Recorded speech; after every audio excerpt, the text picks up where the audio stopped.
tere tulemast kanalile Vaid 64, nagu näete, siis raamil rattad all, et tellisin AliExpressist kodarad ja sai siis rattad kokku ära laotud. Iseenesest ei midagi sükest üle mõistuse tegevust, et lihtsalt kättevõtmise asi. Et esirattaga jah, algselt oli mul plaanis siin, et panen siia ette ka ketaspiduri, aga see rumm, mis mul oli siia nagu mõeldud, see oli 32 kodara jaoks. Seega see ei läinud nagu mitte ja siis ma otsustasin, et kui see ei sobi siia, siis panen siia hoopis originaalrummu. Et võtsin selle rummu siis Kauja originaalratta seest, puhastasin ära, käisin siis pidureid rumli üle ja siis klotsid samamoodi täpselt sama raadiuse peale nagu piduritrummel, et peaks olema küllaltki hea. Ja samas ta näeb ikkagi nagu suht nagu siukene originaalne välja ja iseenesest minule nagu see aukudega rumm nagu meeldib, et selline muudatus nagu plaanides siis praegu.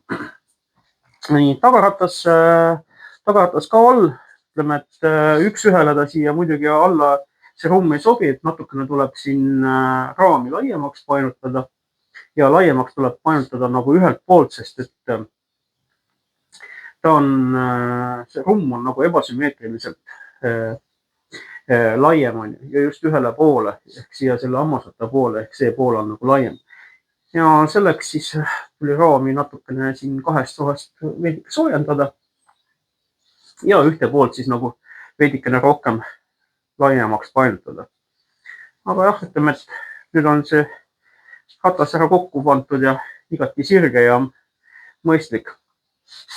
Nüüd teisele poole siia siis tuleb nüüd piduriketas, kuna pidurisüsteemi seda originaali ma kasutada ei saa, kuna ma ei saa vändata tagurpidi, siis tuleb siia teha piduriketas. Selleks on vaja treenida siia üks vahetükk, mille külge siis hakkab kinnituma piduriketasse.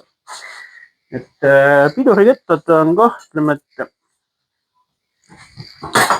algselt siis on, ütleme, et see originaal, või mitte originaal, aga siuke klassikaline piduriketas on nagu siukse väiksema aukude raadiusega, mida ma selle rummu juures nagu kasutada ei saa. Aga siin ma AliExpressist tellisin ühe teise ketta, mis algselt oli nagu ujuv ketas, ehk et siin sees oli siukene alumiiniumist südamike. Aga need needid ma siit puurisin nagu lahti ja võtsin selle südamiku välja ja kokkuvõttes ma saan nagu suurema aukude raadiusega ketta, mida ma saan siis kasutada siin tagapiduriks on, et sellega tuleb siin edaspidi nagu natuke tegeleda. Vaata, siis mis veel tehtud on siis esimesed hammasrattad ehk see vahevõll siin. Siia on siis tehtud uued laagripesad kahele poole. Võll on siis kuullaagrite peal, et ei ole enam neid siuksi koonustega lahtiseid laagreid. Ja esimene hammasratas on siis tirri peal, et algselt mõtlesin, et ma kinnitan need hammasratad siia võlli peale, aga see oleks loonud mulle siukse asja, et ma ei oleks saanud seda asja enam normaalselt nagu kokku lahti võtta. Seega tuli ikkagi teha need, ütleme, et see tirr tuli kinnitada nagu selle vända külge. Ja selle jaoks ma siis kasutasin neid terasest nii-öelda nagu siis pedaali kepse või kuidas neid siis täpsemalt nimetada. Et saaks nagu keevitada. Et iseenesest AliExpressist ma otsisin ka, et äkki on keermega siuksi neid väntasid ja isegi leidsin, aga paraku müüdi neid pedaale koos mingite muude asjadega ja kogu see komplekt maksis mingisugune 80 €, seega ma nagu põlgasin nagu natuke kalliks selle asja ära, et pigem siis üritan selle asja ise ära teha siin. Ja nagu näha, siis on see ka ära tehtud, et käib siit küljest ära ka. Nii. Ja. ja käivad need hammastad siin kenasti eri ringi.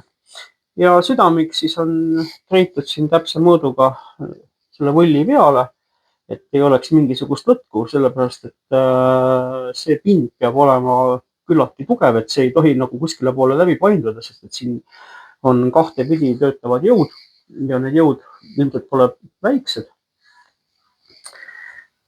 Seega jah, et seda on siin nagu silmas peetud, et ei oleks nagu mingisuguseid liigseid lõtke siin. Jah, et kokkuvõttes see asi siis selliselt. Et edasi siin nagu näha juba on mingi avasutas mul sätitud siia mootori külge ja ühesõnaga tuleb hakata nüüd mõtlema, kuidas moodi selle vahevõlli siia saab. Mingi plaan on mul, et teeb siia allapoole ühe kinnituse ja siis edasi siit sellest kinnitusest teeb siukse võllile siukse omakorda kinnituse, mis on siis reguleeritav pikkupidi ja reguleerimisvõimalus oleks siis nagu kaheti, et ühest küljest ma pean saama liigutada seda hammasatast tahapoole ehk seda ketti pingutada ja teisest küljest siis pean seda kinnitust saama reguleerida niimoodi, et ta muutuks nagu pikemaks, et saaks siia tulevat ketti reguleerida, et mõlemad ketid peavad olema nagu reguleeritavad. Algselt oli mul siin ka mingi eksentriku mõte, aga paraku seda ruumi jääb siia natuke liiga väheks, et seda eksentrikut siia ära teha, sest see eksentrik võtab päris palju ruumi. Ja sellepärast nüüd ma mõtlesingi, et ma teen sellise lahenduse, et teen lihtsalt selle kinnituse siia siukse pikendatava. Aga no, eks me seda juba siis näeme nagu järgmises videos, et kuidas see asi mul on siin ära lahendatud, et eks ma siis üritan teile näidata seda. Vot, et tasapisid asjad siin nagu liiguvad, et tööd siin on ja tegemist, aga noh, ütleme, et kevadeni on veel aega ka. Et praegu jah, ütleme, et sellised asjad siin tehtud, et jah, porikas siin koliseb põrandal. Paneme selle porika ka siia külge. Porikas siis siukene, ütleme, et kaujaga sama lai, ütleme, noh, nagu originaal kaujaporikas, et ei ole nagu laiem. Samas on olemas mul ka ühed sama profiiliga või samasugused kroomporikad, mis on 80 mm need laiad on. Ma igaks juhuks nad tellisin, sest et äkki ma saan neid kasutada, aga paraku ei saa. Sest et nad jäävad nagu jah, selle raami vahele jäävad natukene laiaks.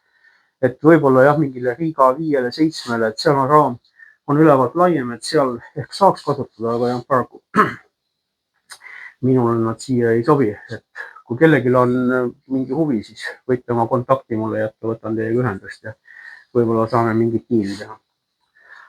Aga jah, selleks korraks nagu on siis asjad nii ja kohtume siis jälle järgmine kord. Tšau, tšau.